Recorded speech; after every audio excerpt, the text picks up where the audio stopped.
Hey everyone, I'm Ellen here at etrailer.com. Today we're taking a look at the Dexter Trailer Axle with electric brakes. Now this is going to give us pretty much everything we need to get a new trailer axle put on our trailer, or maybe fabricate a new suspension system for that.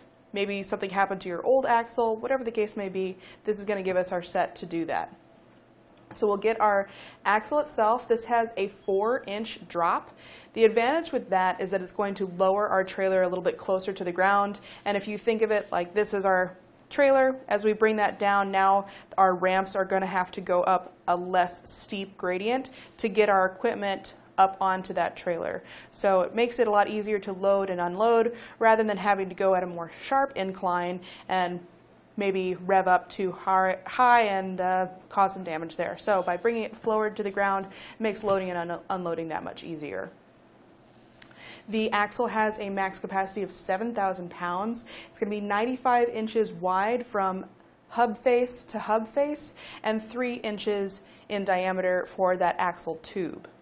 The the hub face has a bolt pattern of 8 on 6.5, so it's going to be 8 studs that are 6.5 inches apart, center to center, going straight across.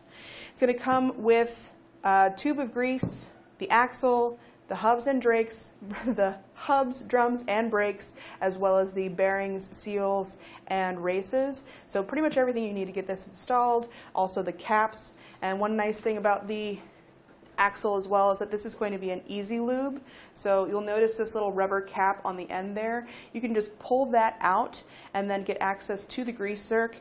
My setup is a little precarious, so I'm not going to pull that off here, but if you pop this out, you can get access to that grease zerk without having to take the whole cap off, which, as you may know, it's pretty hard to get these off without having to bend and damage them, and then getting them tapped back on can also be kind of a hassle. So just have to pull that little rubber cap, get access to that grease zerk, use your grease gun with your marine grease, lube it up, good to go there.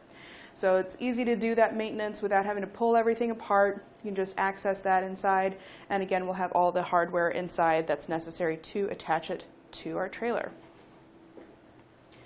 The only other thing that you'll have to worry about is making that electrical connection for your electric brakes, which is pretty much just 2 wires that you have to deal with there. You might notice that there's a little bit of a bend to our axle. That's to give it a 0 camber. So that basically is going to keep our wheels going straight, gives us a nice straight acceleration as we're going down the road, and should keep the tire wear on our tires even across the whole width of that tire. As far as the other specs with this, the spring seats and axles are welded, spindles are welded in place.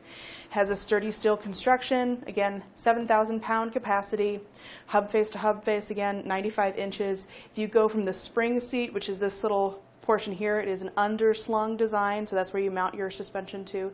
Going from the center of each of those, so from the center of the spring seat here to the same spot on the other side, that's 79.25 inch wide there. So between those two measurements, that gives you a good idea of how everything's going to attach for that. Spindle drop, again, 4 inches, bolt pattern 8 on 6.5. Our drum diameter is going to be 12 inches by 2 inches deep. The wheel stud diameter is going to be a 1/2 inch, so each of those studs is a 1/2 inch in diameter, and this works with wheel sizes 16 inches. It has a limited 5-year warranty, and it is made in the USA.